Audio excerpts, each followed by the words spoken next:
que vous avez la joie de recevoir l'homme de Dieu, le pasteur? Que vous avez la joie ce matin? Yes. Toi, Yes. Amen. Amen. que Dieu vous bénisse. Amen. Pasteur Amen. Ecclésiaste, vous avez la Amen. parole. Merci, papa. Que le Seigneur vous bénisse. Très content d'être parmi vous encore ce soir. Merci beaucoup. Que la grâce et la paix de Jésus soient avec vous. Amen. Merci au pasteur Timothée, au couple Massamba pour la marque de confiance. Merci à toute l'équipe Prière et famille, que l'Éternel vous bénisse. Je prie qu'au travers de ces ministères, que beaucoup de familles soient sauvées. Amen. Que beaucoup de familles connaissent la lumière, la vraie lumière du Saint-Esprit. Amen. Amen. Amen.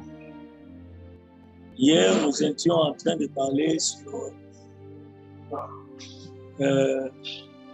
quand on dit fouler aux pieds la compassion, la miséricorde, quand on vous donne, on vous accorde une compassion, vous devrez savoir bien l'utiliser. Le verbe abuser, nous l'avons expliqué hier, veut simplement dire mal utilisé. Mal utilisé. J'espère que vous l'avez noté. Je vais revenir un peu en arrière hier. J'espère que tout le monde est en train de me suivre très bien.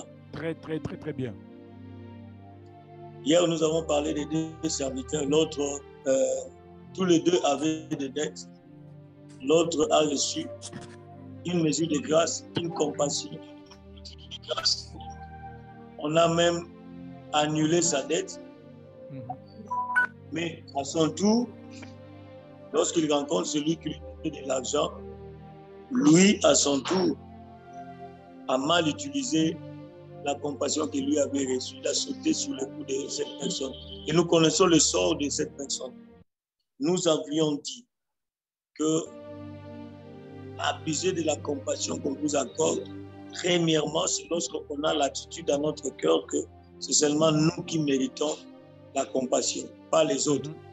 Yes. Toujours moi, que Dieu doit avoir compassion, pas les autres.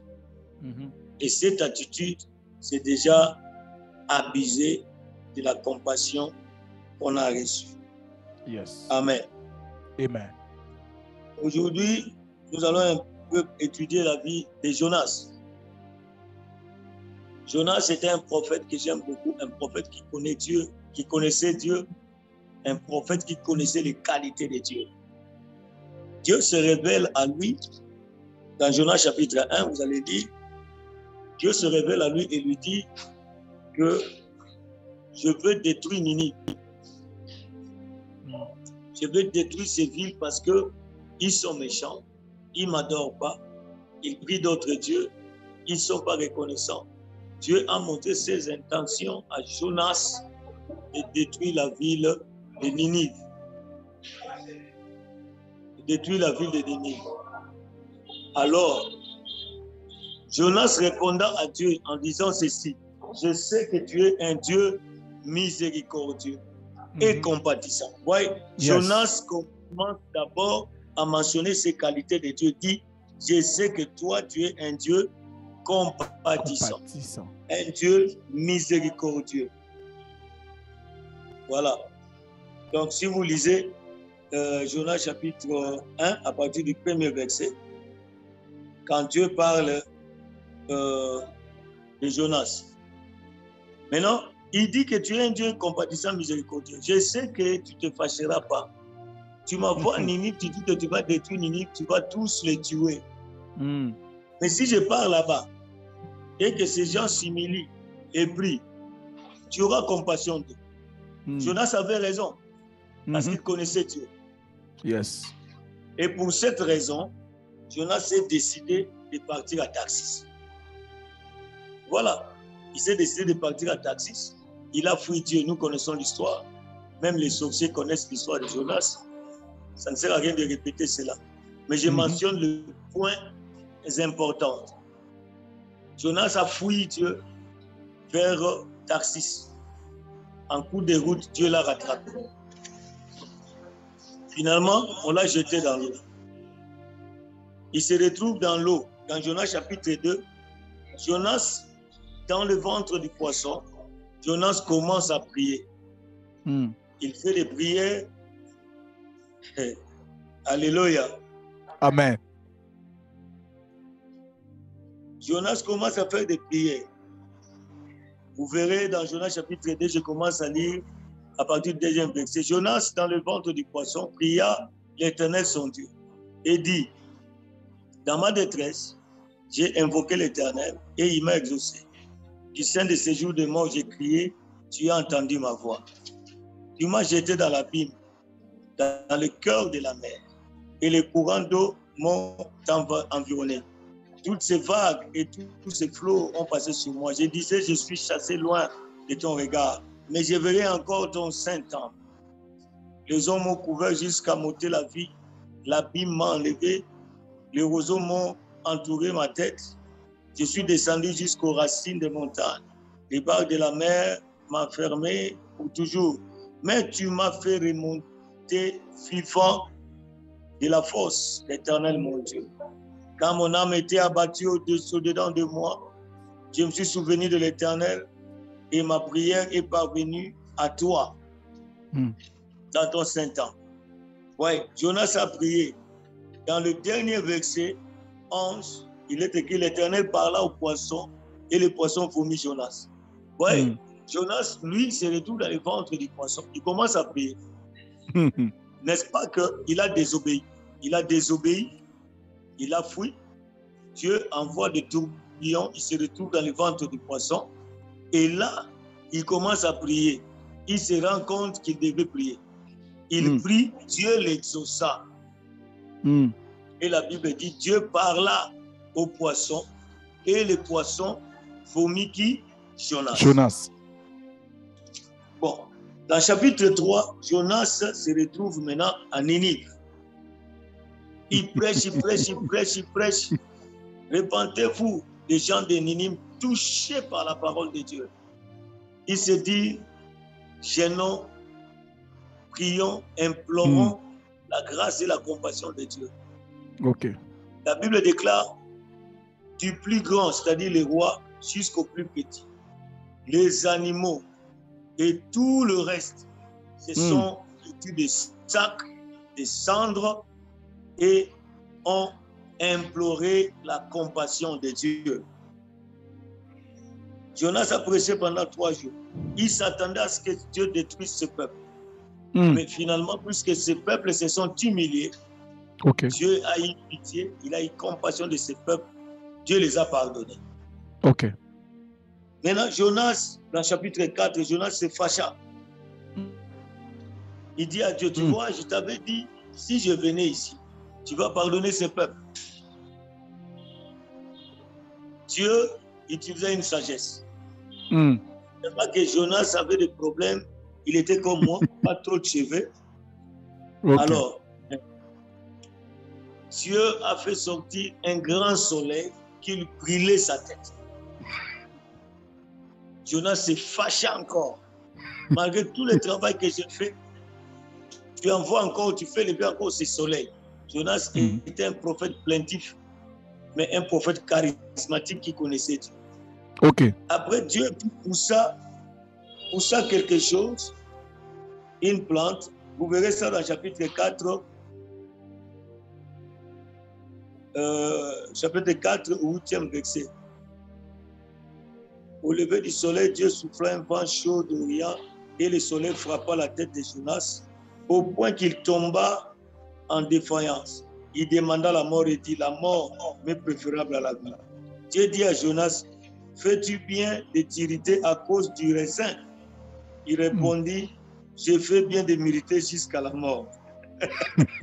Jonas, pardon, je n'ai jamais vu un prophète comme ça. Donc, au verset 6, si nous retournons au verset 6, l'Éternel Dieu fit croître un raisin qui s'éleva au-dessus de Jonas pour donner de l'ombre sur sa tête et pour lui ôter son irritation. Dieu fait pousser un raisin qui a amené quand même l'ombre pour couvrir la tête de Jonas. Alors,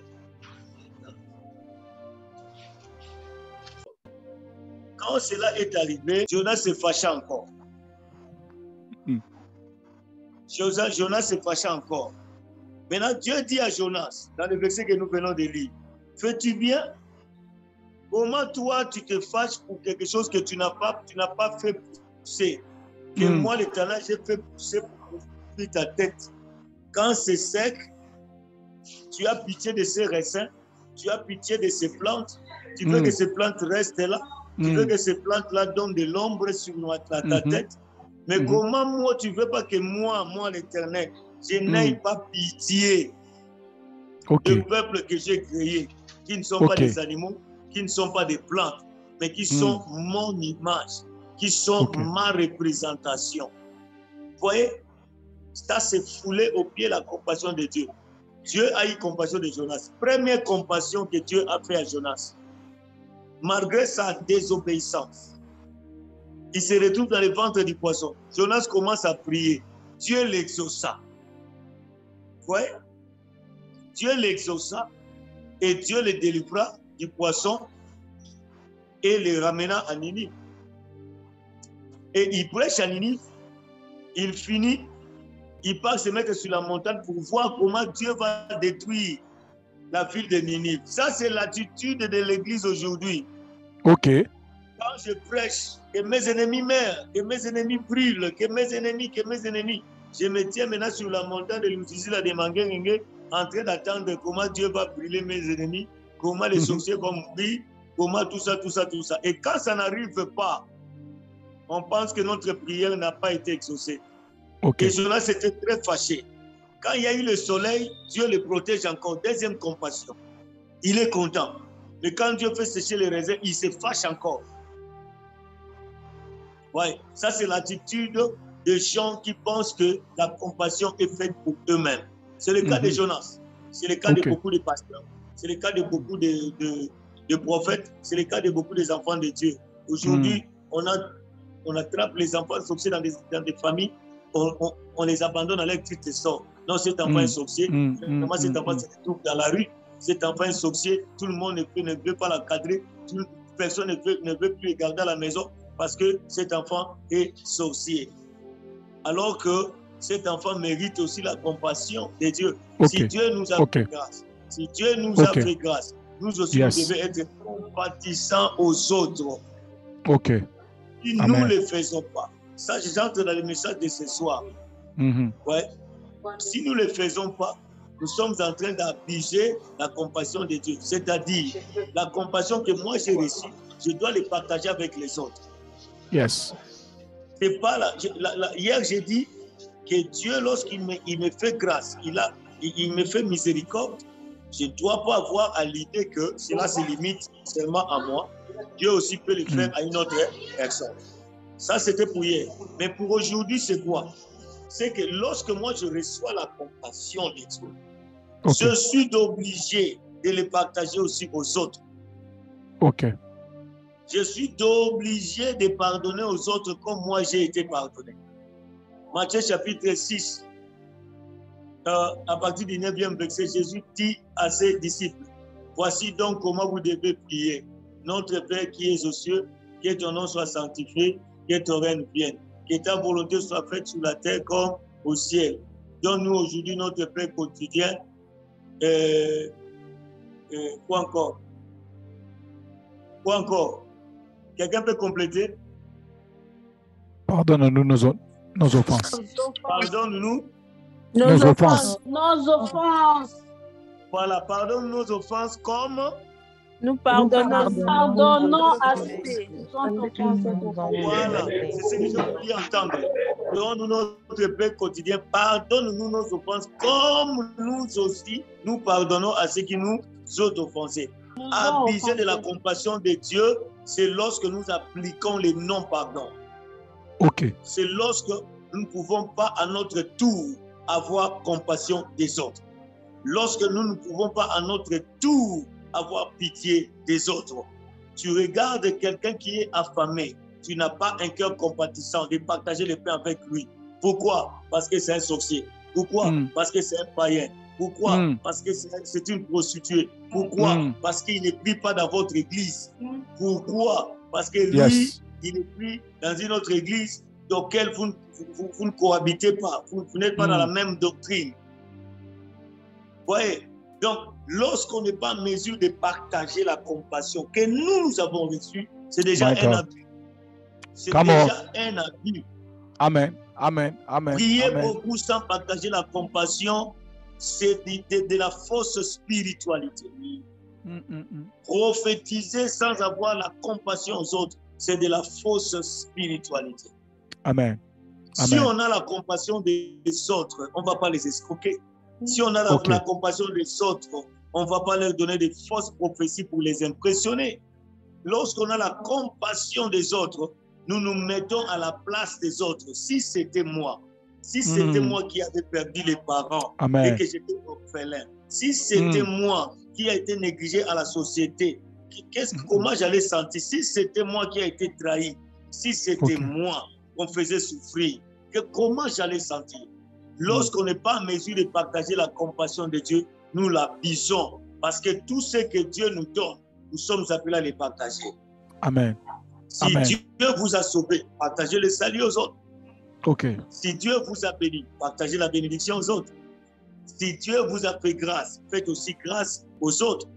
Si Dieu vous a pardonné, pardonnez aussi aux autres. Aujourd'hui, nous avons des chrétiens rancuniers. Nous avons des prophètes, des apôtres, des docteurs, des chantres rancuniers. Comment? Aujourd'hui, il y a même de ceux-là qui ne prêchent plus dans d'autres églises parce qu'il a commis telle erreur. Comment? Une parenthèse. Comment? Nous avions une activité dans notre association et on a affiché le nom d'un chantre qui devait chanter.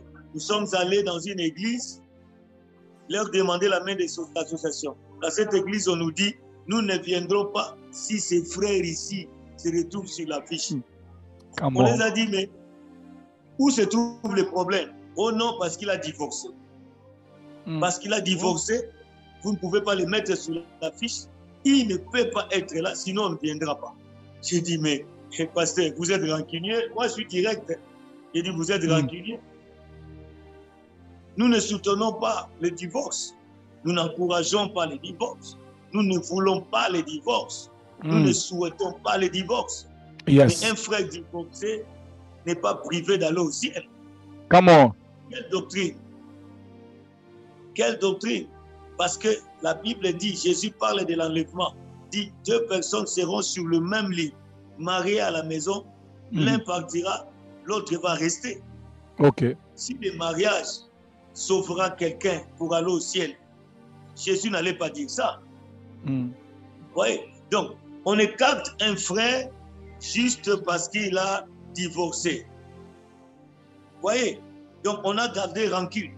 Je ne sais pas si les bien-aimés ont eu du temps à aller voir ses frères, disant que frère, nous ne sommes pas d'accord de ce que tu as fait. Est-ce qu'il y a moyen d'arranger? Est-ce qu'il y a moyen que vous retournez ensemble?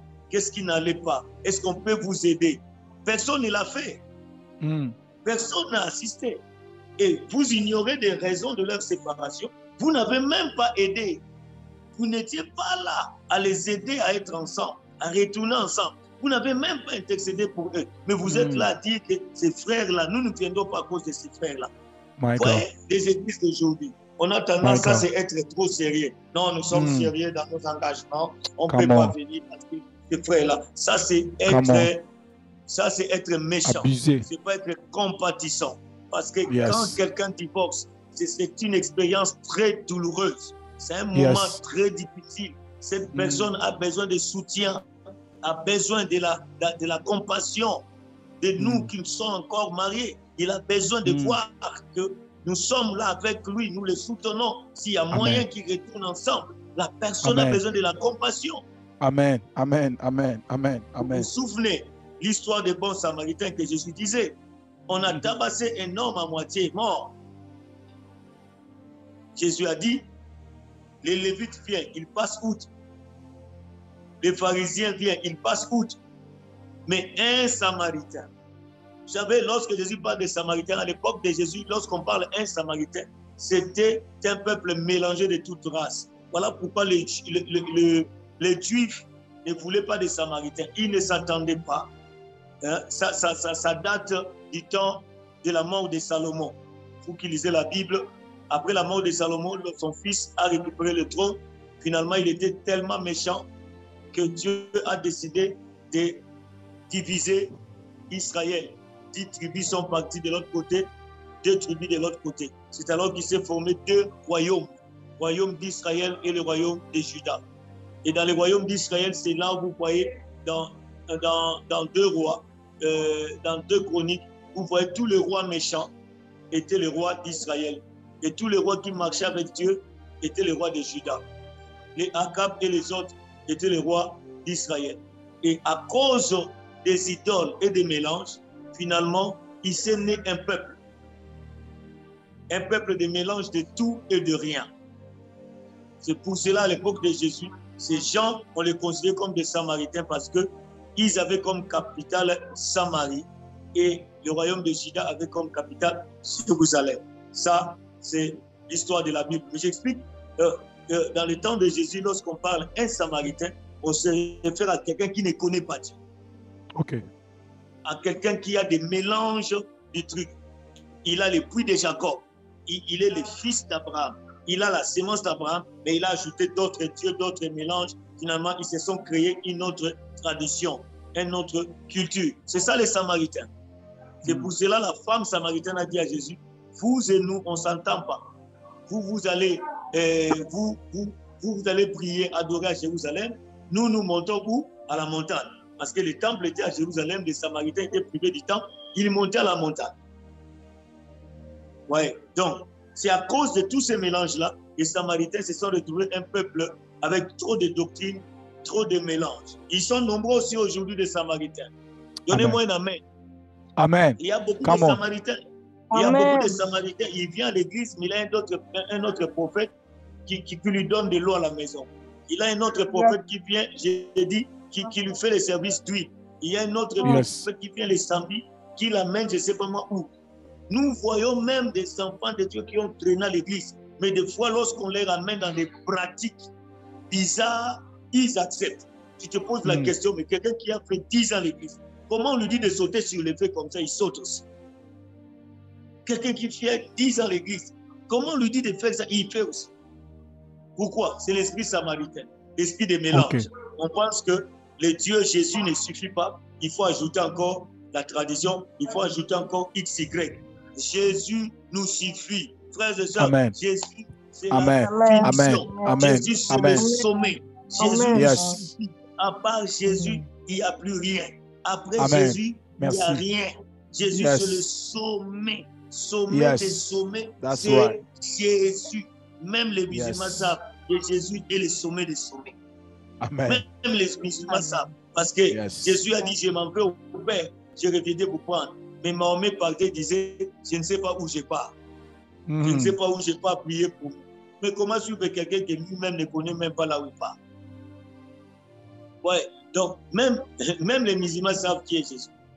Donc il y a aussi ces genres de peuples qui sont là, les Samaritains. Mais Jésus utilise un Samaritain, quelqu'un qui a des mélanges. Et il voit quelqu'un abattu à la mort. Un pharisien qui connaît les Écritures, qui croit à la résurrection des morts, il passe. Un lévite à qui on a donné les sacerdoces, les services du temple, qui connaît, qui enseigne les lois de Dieu, il passe. Mais un Samaritain qui ne connaît pas Dieu, qui a tous les mélanges, s'arrête et a eu compassion. Vous voyez comment Jésus va illustrer ça? Il montre comment ceux-là qui ont des Bibles, qui ont la parole, qui prêchent, qui prétendent être chrétiens, mais ils ignorent ce qu'on appelle la compassion. Parce qu'ils ont privatisé la compassion. Pour eux, la compassion, c'est pour eux. C'est pour nous. Ils ne les partagent pas. Ne confondez pas avec ce que j'ai dit hier.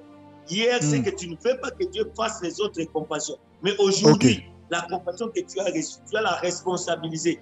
La responsabilité plutôt de le partager. Tu as la responsabilité d'avoir aussi compassion des autres. Après ce message, regardez tout autour de toi. Comment tu fermes les yeux quand les autres souffrent. Avoir compassion veut dire se mettre à la place des autres. C'est ça.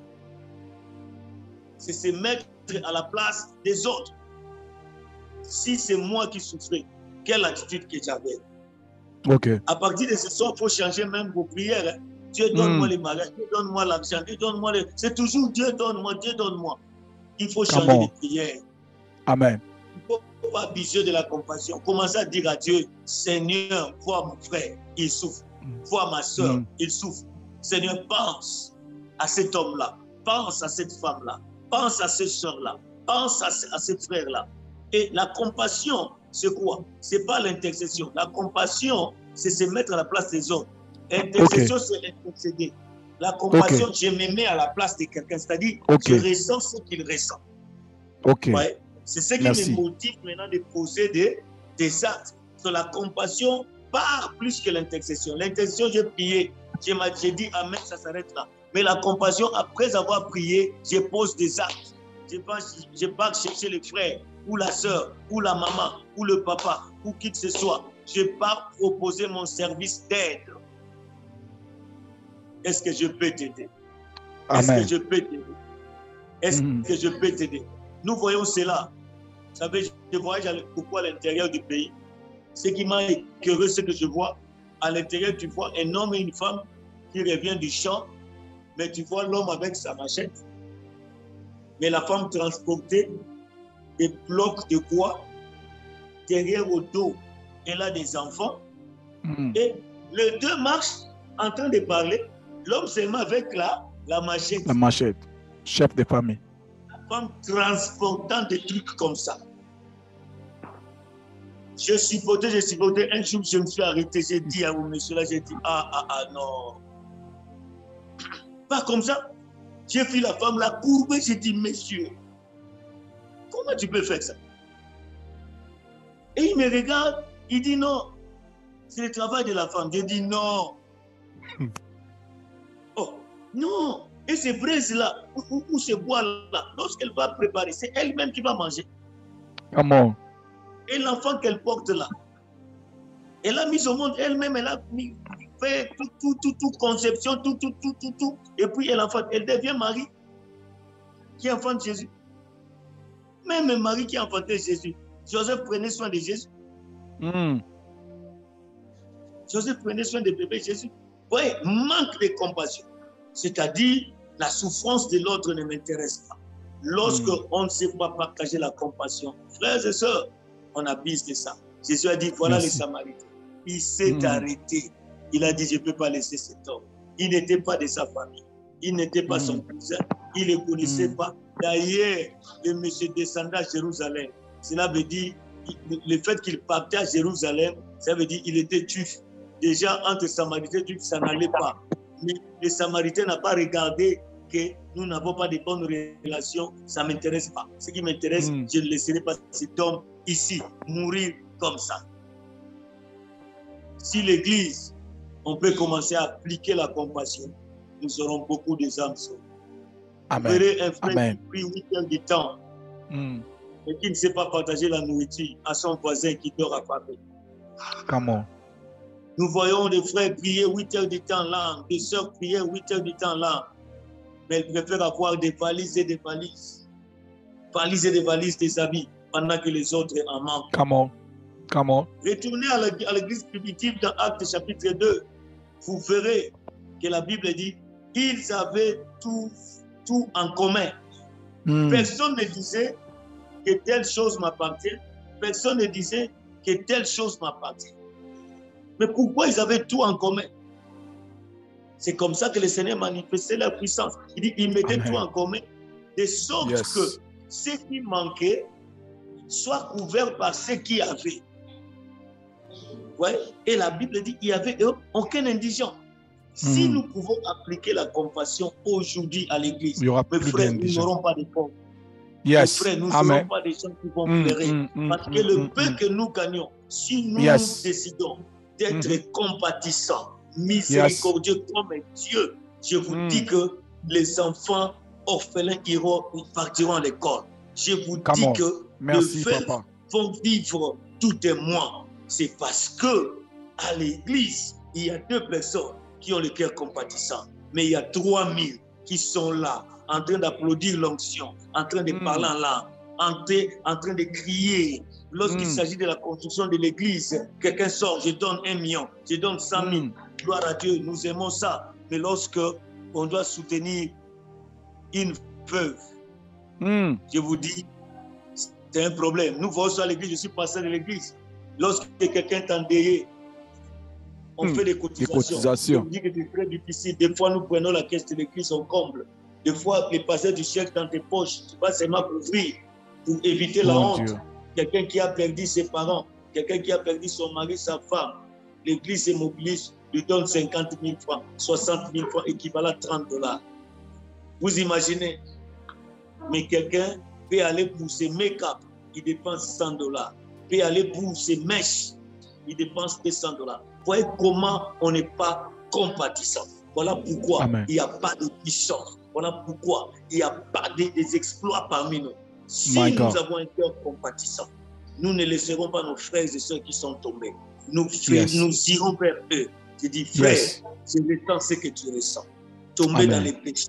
Je comprends la honte que tu as. Parce que sinon, si j'ai tombé, je ressentirai la même chose. Mais Dieu est encore là pour toi. Relève-toi, rentre à l'église, prenez courage. Et si toute l'église, quand ce frère-là, cette sœur-là revient, ce dimanche-là ou ce mardi-là, en revenant, toute l'église s'arrête, commence à acclamer, dit, revenez, nous sommes très contents, rentrez parmi nous. Je vous dis que nos églises seront remplies.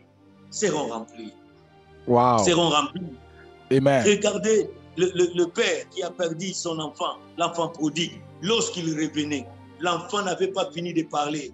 Il dit, Père, j'ai péché contre toi. Prends-moi comme il n'a pas fini de parler. Le père a dit, tais-toi, tu ne peux pas devenir serviteur, tu restes enfant. Le fait que tu t'es perdu ne change pas ton identité. Viens, serviteur, enlève-lui cette robe, donne-lui notre robe. Quelqu'un qui a gaspillé l'argent de son père, quelqu'un qui a joué avec son héritage, quelqu'un qui a foulé aux pieds tous les biens, les faveurs qu'on lui a donnés. En revenant à la maison, on lui donne une robe.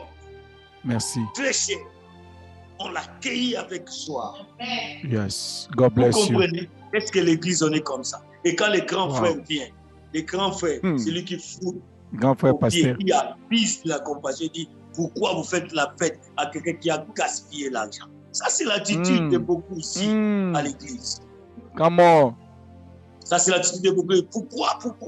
Pourquoi tu passes ton temps, pasteur, à prier pour cet impudique? C'est à cause d'elle qu'on a insulté l'église. Mais pourquoi tu pries pour elle? Frères et sœurs, le cœur compatissant, c'est la nature de Dieu. Merci. La nature de Dieu, c'est le cœur compatissant. Si on ne les partage pas, on les garde pour nous-mêmes.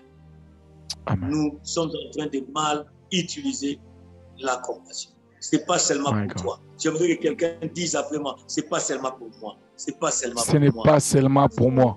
Ce n'est pas seulement pour moi. C'est pour ma femme, c'est pour mon mari, c'est pour mes enfants, c'est pour mes cousins, c'est pour mes camarades, c'est pour mes voisins du quartier, c'est pour mes citoyens, pour mes frères et sœurs à l'église. La compassion, c'est de se mettre à la place des autres. La question, c'est toi qui devais finir les études et que tu manques à cause de 20 $. Tu rates la session. Tu devais accrocher ton diplôme de licence parce que tu manques 20 $. Comment tu allais te sentir? Comment tu allais te sentir que je rate maintenant les 5 ans ici, que je rate de finir parce que je manque 50 $? Comment tu aurais pu te sentir? Mais toi, tu as 50 $. Tu attends un frère et une soeur qui crie, je vais rater mon diplôme.